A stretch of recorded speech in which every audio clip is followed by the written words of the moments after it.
Welcome to KIRSTIcast, the show where we hope to illuminate, entertain, and engage our listeners, helping them create the life they want. I'm your host, Kirsti Manna.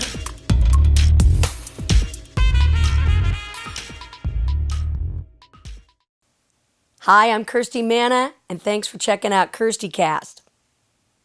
Well, when I was growing up, my mom used to say to my sister and I, always stay true to your roots. Well, I knew what she meant because we grew up in a Lutheran church, a little Lutheran church in Poland, Ohio. Staying true to my roots is really important to me in my life, and it is very important to my guest today as well.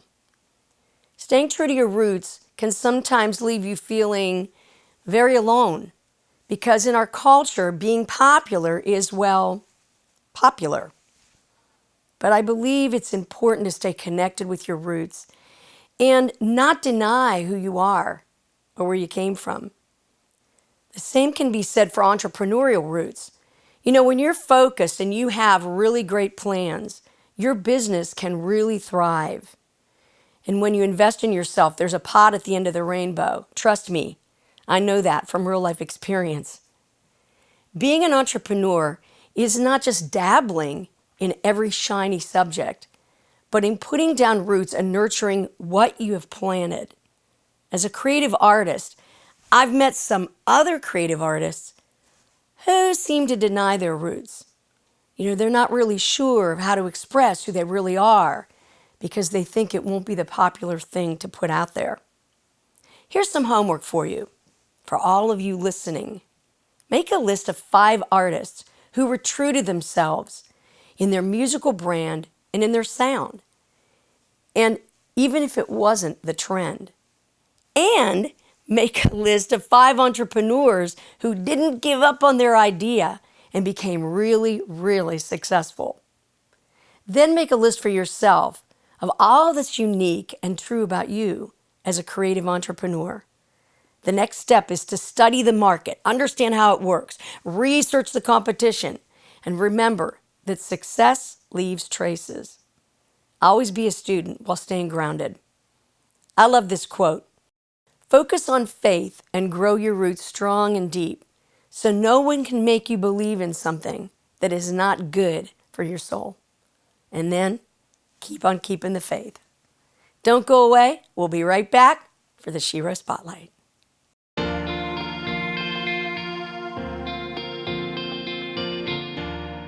Stay tuned for the Shero Spotlight. Hey everybody, welcome back to the Shero Spotlight, and I'm really excited to have a fellow Italian-American for once on the show. She's a new friend, a singer-songwriter here in Nashville, Tennessee, and I've become a big fan of her music and of her as a person. So let me tell you a little bit about her. She's originally from Louisville, Ohio, and raised on sounds from her grandparents' music collection, which is a mix of old school soul, gospel, and outlaw country. She started singing at a very young age and also began writing as a teenager, but at 8 years old, she recorded her first songs, which was cool.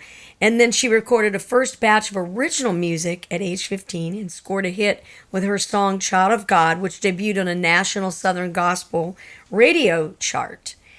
An American Idol contestant, her album titled God Made a Woman, dedicated to her Nana, went to number 4 on the iTunes Country Albums chart within a day of her elimination from the show, so I guess they shouldn't have eliminated her. She eventually made the move to Nashville and graduated first with a degree as a registered nurse, and during her off-the-clock time, she takes time to write on her own and also co-writes with some of Nashville's top writers. She's a proud Italian-American. She's also heavily influenced by her favorite Italian-American artists, and it has inspired her songwriting. Let's welcome to the show Lauren Mascitti. Thanks so much for being here. Thank you so much for having me. I'm excited. It's so great to meet you. I first got to hear your singing and hear some of your songs with our dear Bill DeLuigi. Yeah, another fellow Paisan. I'm telling you, you gotta have these Paisans, right? Yeah. And I loved the Bluebird show that we did together, and you played your so much fun. Your music and your Italian songs are so great. Thank you. They're so much fun. So let me start with asking you, when you started singing at such an early age, because I started singing as a really young kid too, what really inspired you to start writing songs? Well, I grew up singing in my church, and I was really, really heavily influenced by the gospel music we sang at church, and as far as the songwriting aspect of it goes, like you said, my grandparents, my Nana and my Papa, all adopted me and raised me, and just their appreciation for a lot of different kinds of music, and music that is before my time.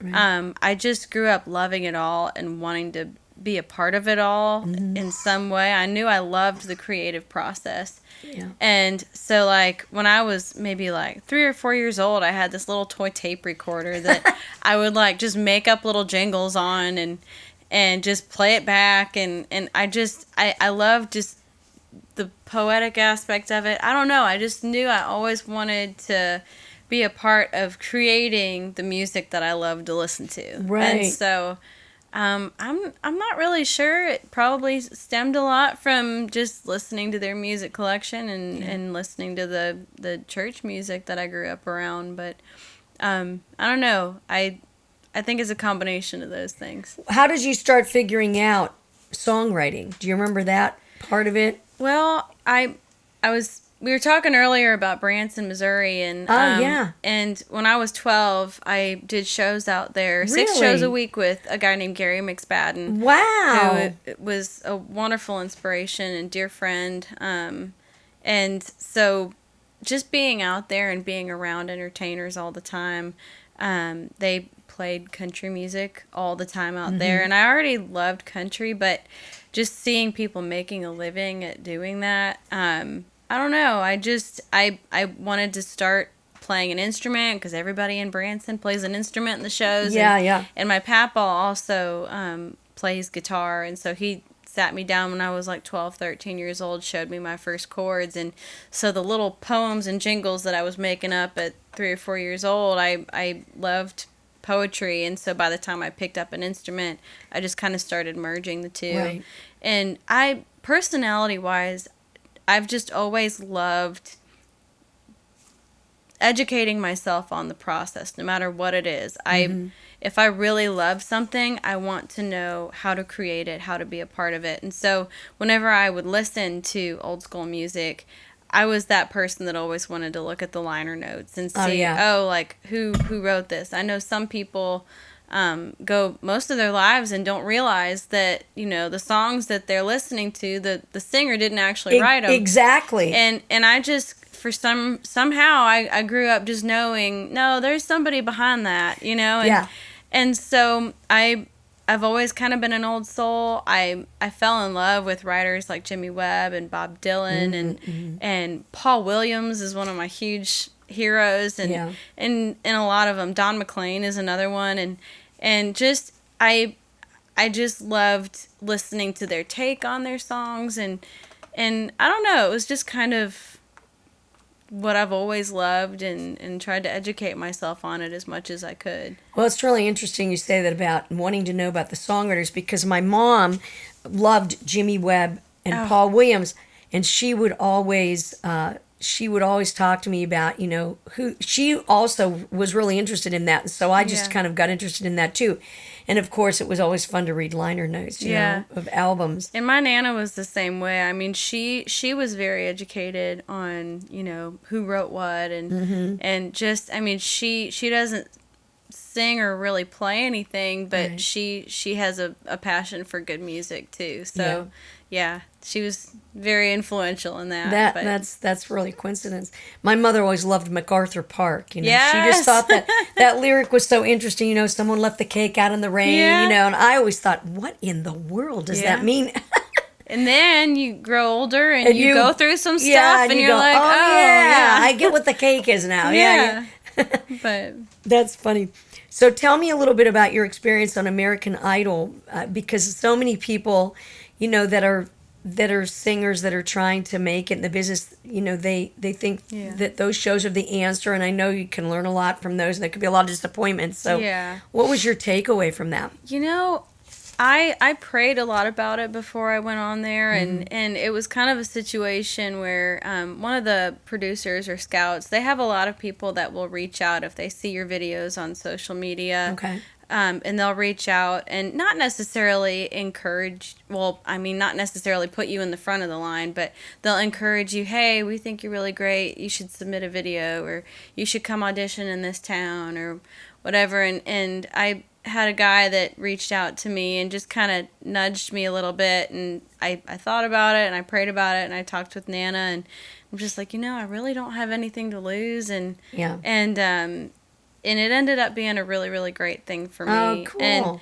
And it was a wonderful experience. Everybody that I worked with, the American Idol staff, all of the contestants that I was around, everybody was just super positive, super supportive of each other. I don't have anything bad to say about the show experience. Or about the experience. Yeah. Because it did nothing but help me. And one thing that I really took away from it, too, is... I always thought I knew who I was, and thought that I was strong and confident in that. But there was a period of time during Hollywood Week. We all know during Hollywood Week it's like boot camp, and over the course of like 3 or 4 days, I was running on like 6 hours total of sleep. Like, oh my word! Like, we don't go to bed till like 2, 3 in the morning, and our wake up call is at like 5 or 6, and it was like very crazy. And you're surrounded by, I can't remember if there were like 160 some other performers there. Wow. Constantly you're hearing all these incredible voices in the hallway, and I'm sure everybody else felt the same way I did, like, oh man, they're really good. Like, how do I measure up to all these people? Am I good enough to get through? And I played the first round, and I sang a Crystal Gale song, and I made it. And then the second round was a duet round, and I sang Jackson with a friend that I had made there that for the first round he had sung a Don Williams song. I'm like, okay, you're my people. Yeah. You're my people. And how do they hook you up with that duet partner? Do you get to select who you want to sing with? Oh, yeah, okay. We just kind of picked each other, and so I'm just like, okay. We know the same stuff, and made a awesome friend with that too. But then, so the third round, so I made it past the second round. And the third round, we could either pick from a list of 60 songs that we would do with the band, which was actually Katy Perry's band, incredible LA musicians, or we could sing a song that we wrote, but we would have to accompany ourselves. Okay. And I had my little baby Collings there, my little red guitar that I named Rosie.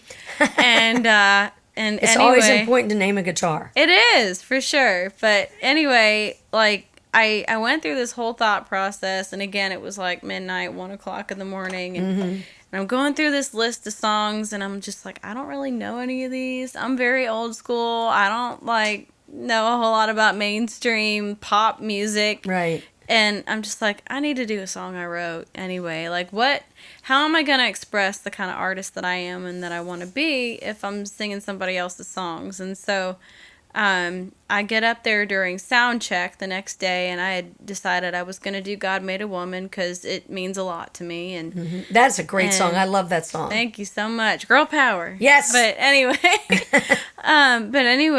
I got up there during sound check and going through the last few days of just feeling inadequate, and I get up there after hearing all these people sing with this incredible, massive band behind them, and I get up there with my tiny little Rosie, and sing my little song, and I just remember in that moment feeling like, oh man, this ain't got enough juice, man, like, I'm not going to go anywhere with this one. No. Yeah. And it was just like, I remember actually getting on the phone because they kept us all like corralled in this big room, all the contestants, like for the entire day. Word. And so I get on the phone with Nana, who is sitting in the auditorium all day long, and they keep everybody separated.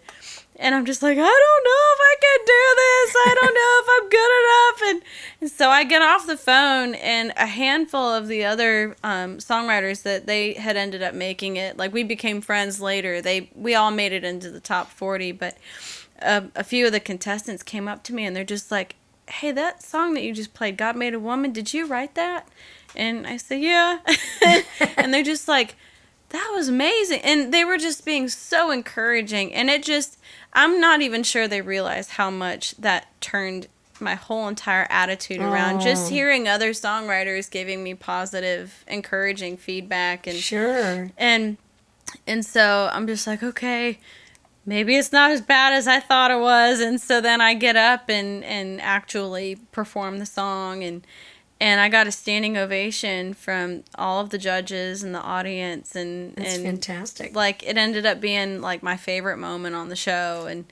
And I don't know. After going through all of that, feeling like I'm not mainstream enough, I'm too traditional, I don't have that, like, acrobatic, I'm not Aretha Franklin. And, like, I don't know. I just felt like I came out of it like, no, the reason you made it was because you were being yourself. Like, there's already an Aretha Franklin. There's already a Jennifer Hudson. Yes.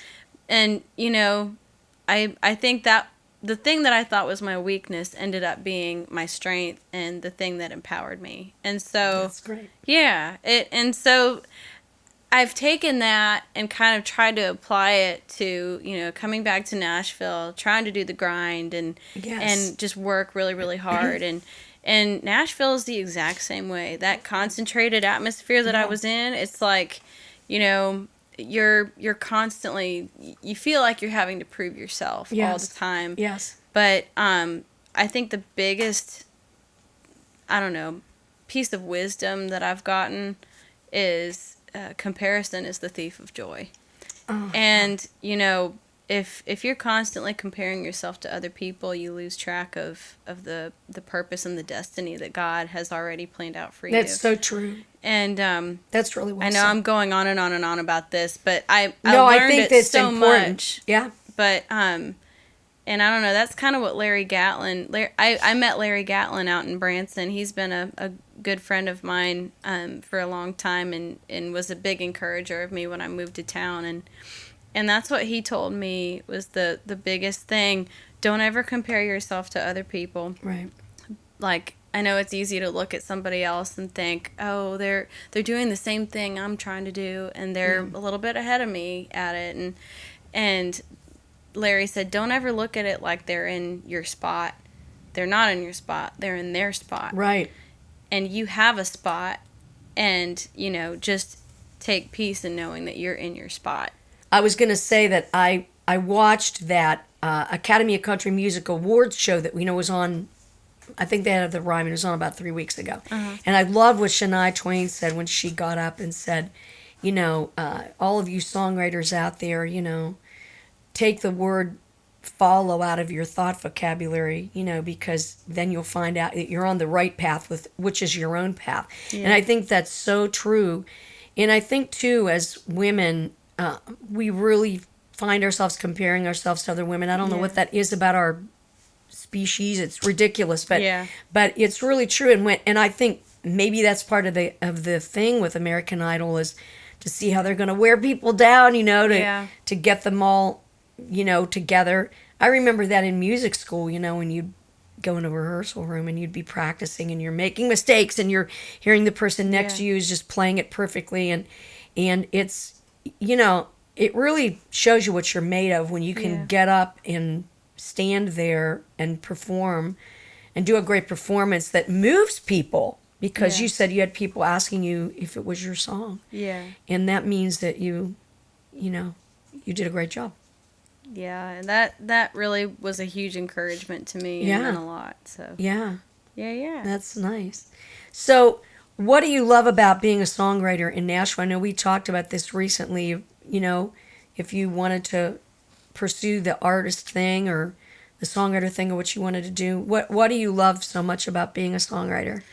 I think the lack of boundaries. Whenever my whole thing, a couple of my female heroes that are still doing the thing is Matresa Berg and Gretchen Peters and Lauren McKenna and women like that. It's like they're still making the records they want to make, Yeah. and sounding like they want to sound, and writing the music they want to write. Yeah. But they're so eclectic in what they write. Yeah. And like I said, I grew up around a whole lot of different types of music, and I love to write different types of music. I love Americana. I love traditional country.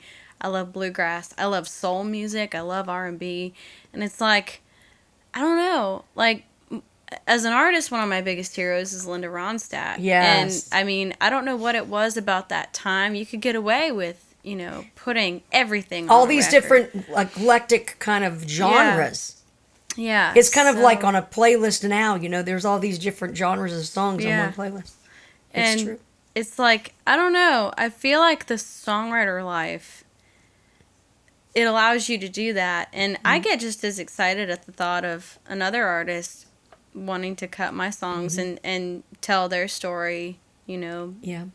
tell their side of the story through a song that I write, Yeah. And so I don't know, there's just something really appealing about that life to me, is being able to write for other people.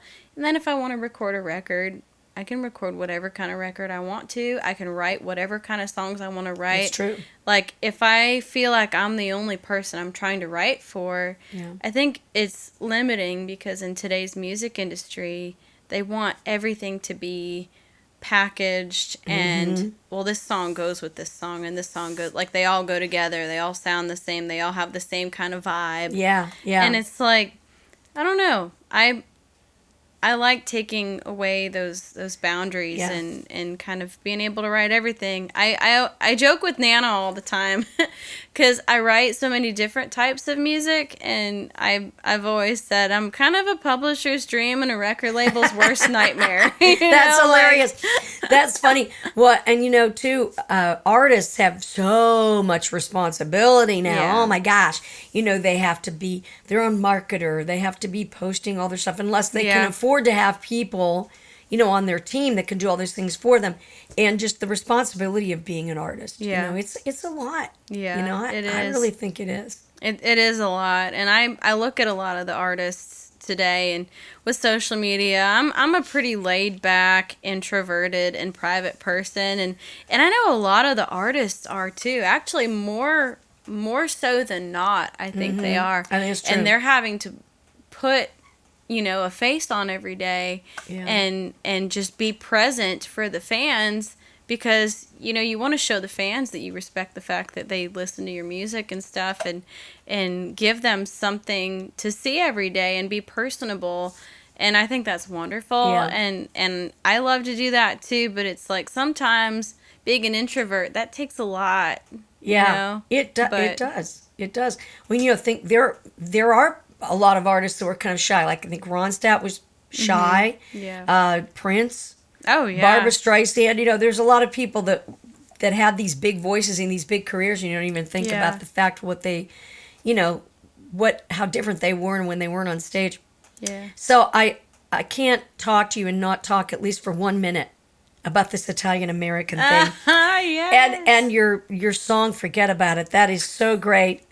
I absolutely love that song, and I love that you're holding up the banner of being an Italian American. Hey, come on over here. Don't worry about it. I'm telling Forget you. about it. What are you gonna do? What's the matter, you?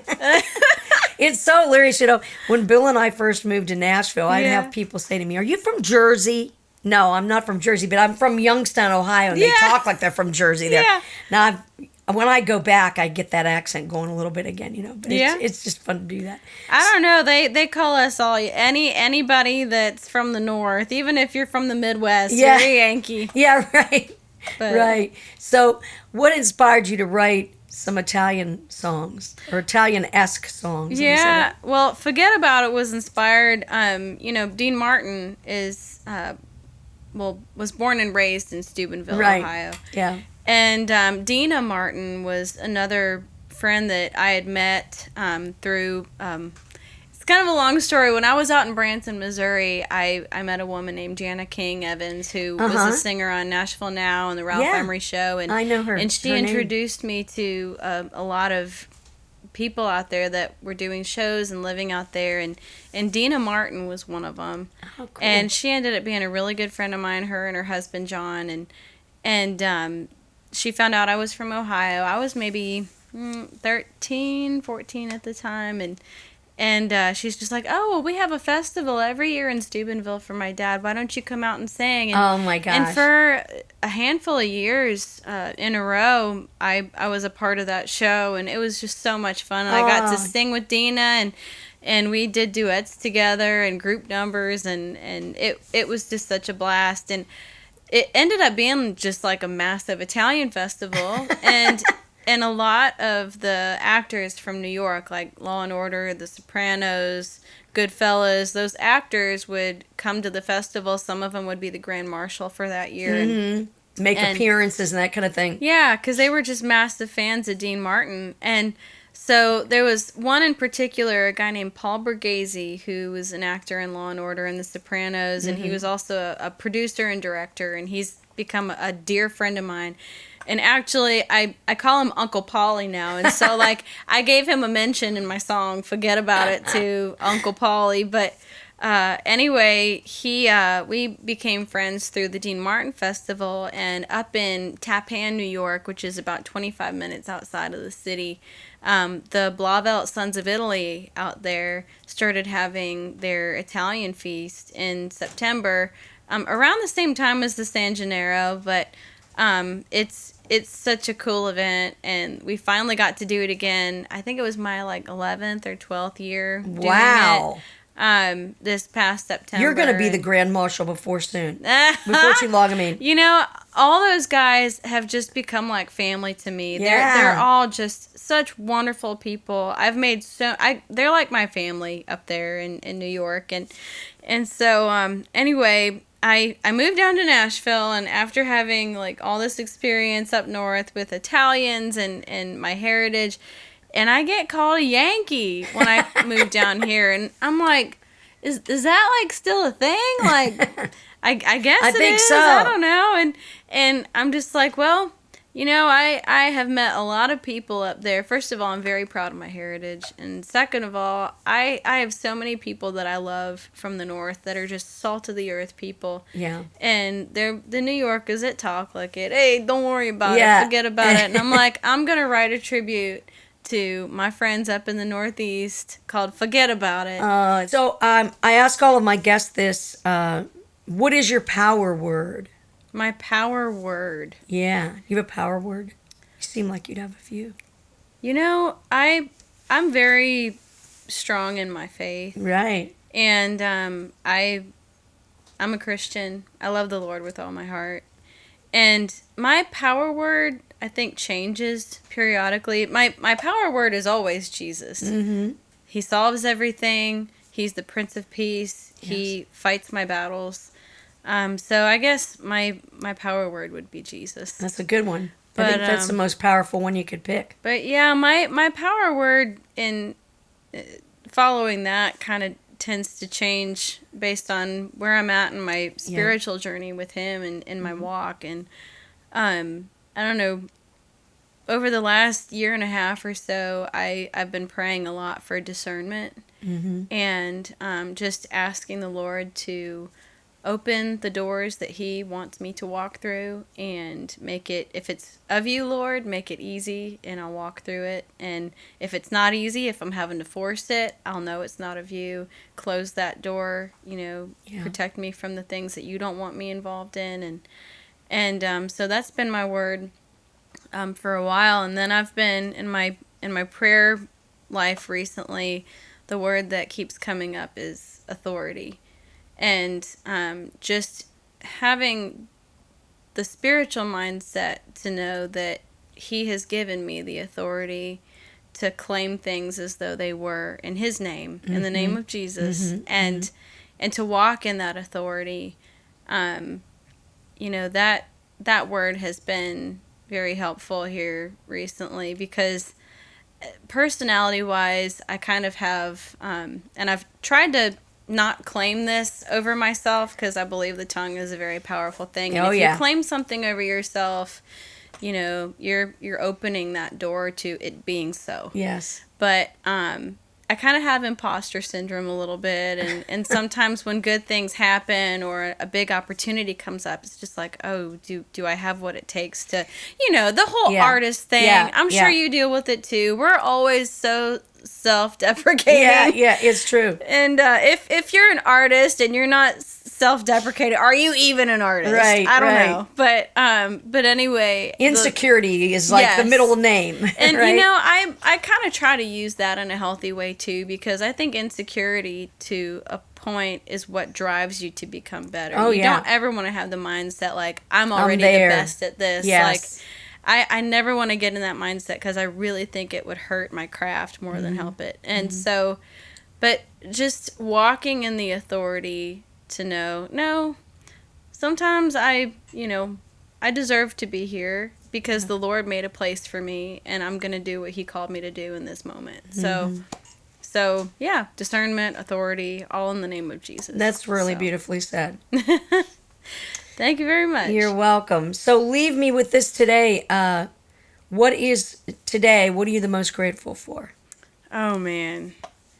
Well, obviously, I'm the most grateful for my walk with the Lord and where it's at and where it will be. I'm also so grateful for my Nana and my Papa and my grandparents. I don't know. I'm just so happy that they're present in my life, and my Nana is my best friend. Everybody knows we're connected at the hip. I wrote a song called Thelma and Louise. She's Louise, I'm Thelma. Aww. But well, she's really cute, and she completely adores you, and she's so proud of you. You can just see it in her eyes. Well, I'm proud of her, and we joke about it all the time, because when we go out, like, people wouldn't really ever recognize me, like, after Idol whenever I went out in public. But when I went with her, like, we would get stopped. People started taking pictures, and it was just like, I always joke because she's more fun than me. But oh, how cute. She really is, though. And I don't know. She's my best friend, and she's the biggest blessing that the Lord has given me in my life. Oh, that's so nice. What a beautiful thing to say. Yeah. Well, it's really been great having you, and I loved hearing you talk about how you feel about all these things in your life. You've been so honest tonight. I think you're such a great person. Thank you so much. I think you're such a great person. Oh, thank you. I love getting to know you. Yes. Well, it's so great to get to know you better, and we had a chance to write a song, and I hope we write some more. Let's do it. Let's do it. Let's take the Italians all the way. Yes, ma'am. I'm there. Everybody stick around. We're going to be right back. You're my Shero, more than a hero, and I look up to you every single day. Every day, my celebration, my inspiration is to be like you, but in my own way. You're my Shero, more than a hero. I've spent years of self-discovery learning how to live a successful creative life. That's why I created my course, Spark Your Creativity, the Steps to a Successful Creative Journey, to help others discover their own potential. Your creative journey never ends. So why not invest in yourself and sign up for my course today at Kirsty.com. See you on the journey. Hey everybody, thanks so much for being with us here at KIRSTIcast. Special thanks to Lauren Mascitti. Don't forget to check her out on her website, all her socials.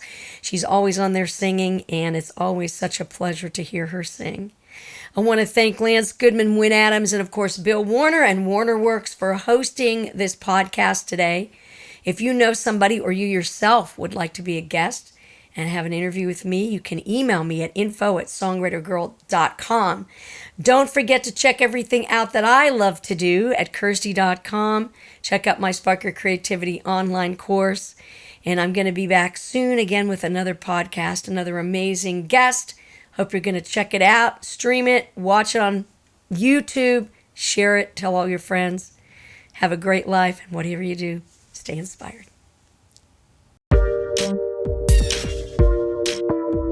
You've been listening to KIRSTIcast.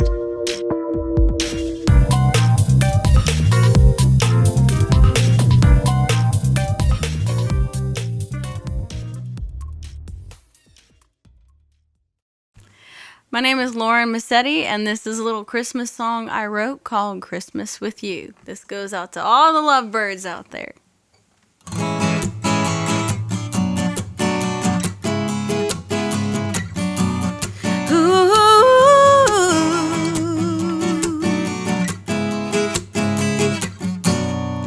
Here we are in December, and I can't remember a time the Christmas spirit felt so strong.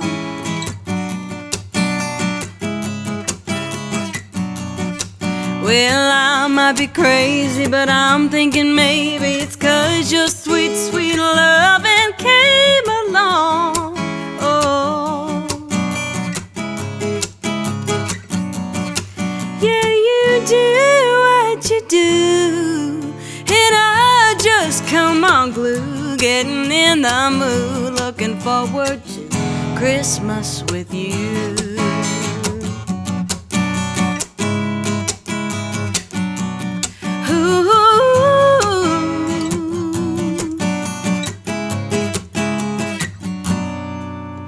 Holiday shopping and popcorn popping and hanging mistletoe up in the hall.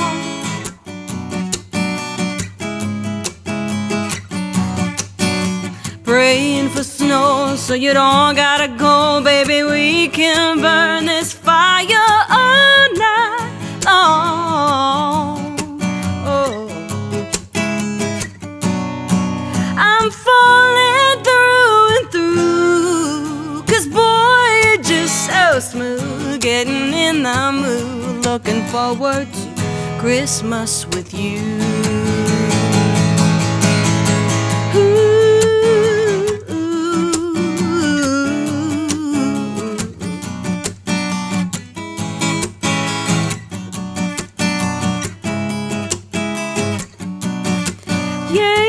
Do what you do, and I just come unglued, getting in the mood, looking forward to Christmas with you. Getting in the mood, looking forward to Christmas with you.